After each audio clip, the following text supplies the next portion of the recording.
ఇటు మంచిర్యాలలో భట్టి విక్రవర్క్ మాట్లాడుతున్నారు. లైవ్ ద్వారా చూద్దాం. మాత్రమే పెద్ద ఎత్తున ఈ ప్రాంత అభివృద్ధి కొనసాగుతుందని చెప్పి మీ అందరికీ మనవి చేస్తా ఉన్నా.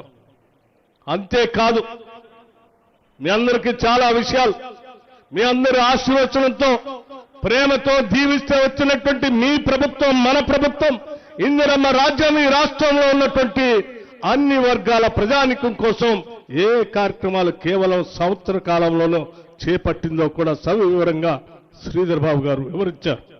ఒకటి కాదు, రెండు కాదు, ఈ పిల్లల భవిష్యత్తే మనందరి భవిష్యత్తు అని చెప్పి ఈ రాష్ట్రంలో young India integrated international residential schools ని బహుశా ఈ భారతదేశంలో ఎక్కడా ఇటువంటి ఆలోచన కూడా రాలేదు.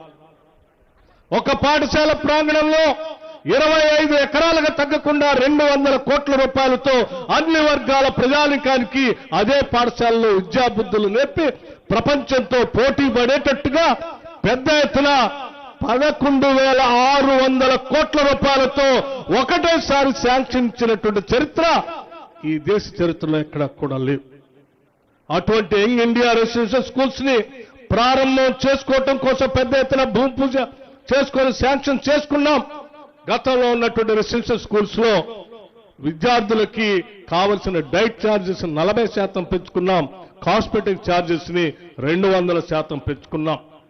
దానితో పాటు ఈ పరిసర ప్రాంతాల్లో ఆదిలాబాద్ నుంచి మొదలు పెడితే ఖమ్మం వరకు, భద్రాచలం వరకు, కృష్ణా నది పరివాహక ప్రాంతంలో ఉన్నటువంటి అనేక మంది గిరిజన కుటుంబాల దృష్టిలో పెట్టుకొని ఆనాటి సోనియా గాంధీ గారు ఇచ్చినటువంటి ROFR పట్టాలకు సంబంధించి వాళ్ళు సాగు చేసుకోవడానికి ఆనాటి ప్రభుత్వంలో మహిళలను కూడా చూడకుండా గిరిజనులు చెట్టు కట్టేసి కొట్టిన సంఘటనల్ని మేమంతా ఖండించి ఆనాడు వాళ్ళ కోసం పోరాటం చేశాం. అటువంటి అడవి బిడ్డల కోసం తిరిగి మనం న్యాయం చేయాలనేటువంటి ఆలోచనతో ఈ ప్రభుత్వం వచ్చిన తర్వాత ఇందిరా గిరి జల వికాసమని 12,500 కోట్ల రూపాయలతో గిరిజనులు వ్యవసాయం చేసుకోవటానికి అక్కడికక్కడే సోలార్ పంప్ సెట్లతో పాటు డ్రిప్ ఇరిగేషన్, స్ప్రింక్లర్స్, అట్లాగే హార్టికల్చర్ ద్వారా వాళ్ళకు కావలసినటువంటి palm oil plantation, avocado plantation, bamboo plantation తో సహా అన్ని వాళ్ళకి ఏర్పాటు చేసే విధంగా ప్రతి గిరిజన కుటుంబాన్ని ఈ పథకం అందేటట్టుగా 12,500 కోట్ల రూపాయలతో ఇందిరా గిరి జల వికాసం అనేటువంటి కొత్త పథకాన్ని తీసుకొని వచ్చి గిరిజనుల కోసం ఈ రాష్ట్ర ప్రభుత్వం ముందుకు పోతా ఉంది. అదేవిధంగా ఈ రాష్ట్రంలో ఉన్నటువంటి మహిళలందరినీ ఆనాటి ఇందిరమ్మ ప్రభుత్వం మొదలుపెట్టినటువంటి ఉమ్మడి రాష్ట్రంలో మొదలుపెట్టిన సెల్ఫ్ హెల్ప్ గ్రూప్స్, డ్వాక్రా సంఘాలకు సంబంధించి 10 ఏళ్లు బీఆర్ఎస్ ప్రభుత్వం మర్చిపోతే మేము సంవత్సరానికి కనీసం 20,000 కోట్ల రూపాయలతో వడ్డీ లేని రుణాలను తిరిగి వాళ్ళందరికీ ఇచ్చి కనీసం 1 కోటి మందిని కోటీశ్వరులుగా చేయాలి 5 సంవత్సరాల్లో అని చెప్పి టార్గెట్ పెట్టుకొని ఈ 5 సంవత్సరాల్లో 1,00,000 కోట్ల రూపాయలు మహిళలకు వడ్డీ లేని రుణాలు ఇచ్చే కార్యక్రమంలో భాగంగా ఈ సంవత్సరమే 21,000 కోట్ల పైబడి వడ్డీ లేని రుణాలు ఇచ్చాం. రాబోయే రోజుల్లో కూడా పూర్తి స్థాయిలో ఇస్తాం.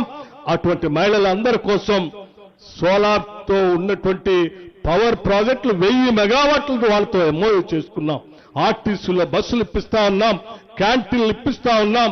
ఎక్కడ ఏ అవకాశం ఉన్నా మైక్రో ఇండస్ట్రియల్ పార్క్స్ పెట్టి శ్రీధర్ బాబు గారి ఆ ఇండస్ట్రీ శాఖ ద్వారా ప్రతి శాసనసభ నియోజకవర్గంలో పెద్ద ఎత్తున మహిళల కోసం చిన్న చిన్న ఇండస్ట్రియల్ పార్క్స్ కూడా ఏర్పాటు చేసి వాళ్ళకి కేటాయించే కార్యక్రమాన్ని కూడా మొదలు పెట్టాం. ఇది దిగ్విజయంగా ఈరోజు రాష్ట్ర వ్యాప్తంగా జరుగుతాం. అంతేకాదు ఈరోజు పెద్ద ఎత్తున రాష్ట్రంలో ఉన్నటువంటి నిరుద్యోగ యువతి యువకుల కోసం ఆలోచన చేశాం. 56,000 పైబడి ప్రభుత్వ ఉద్యోగాల్ని ఇప్పటికే సంవత్సర కాలం నియామక పత్రాలు ఇచ్చాం. ఇంకా కొన్ని ఉద్యోగాలు పైప్ లైన్ లో ఉన్నాయి.